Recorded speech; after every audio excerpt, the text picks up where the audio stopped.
केलेलं आहे की आता ते मायनॉरिटी मध्ये गेलेत, त्यांना महाराष्ट्रामध्ये फक्त 20 आमदार निवडून आणता आले. त्या 20 मध्ये देखील आता काही जण आमच्या वाटेवरती आता आहेत, आमच्या संपर्कामध्ये आहेत.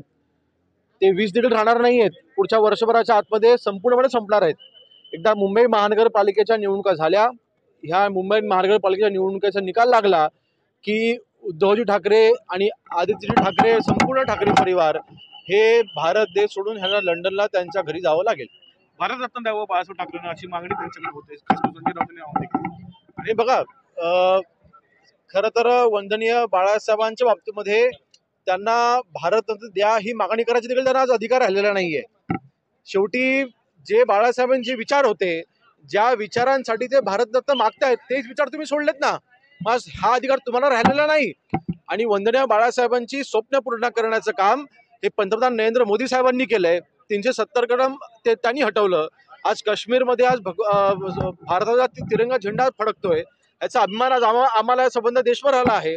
ते काम त्यांनी करून दाखवलं. मराठी भाषेला अभिजात दर्जा मिळवून दिला.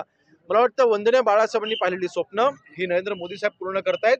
आणि ह्या पार्श्वभूमीवरती आज संजय राऊत सारख्या व्यक्तींना किंवा उभाटाच्या कुठल्याही नेत्यांना बाळासाहेबांना भारतरत्न द्या हे सांगायचे देखील त्यांना आज अधिकार राहिलेला नाही. सर, आजच एकनाथ शिंदे मोठं हे केलेलं आहे. 20 चे 2 व्हायला कधी वेळ लागणार नाही. हे नक्कीच ना. आणि हे काय प्रयत्न आम्ही करत नाही आहोत. आम्हाला समोरनं संपर्क केला जातोय.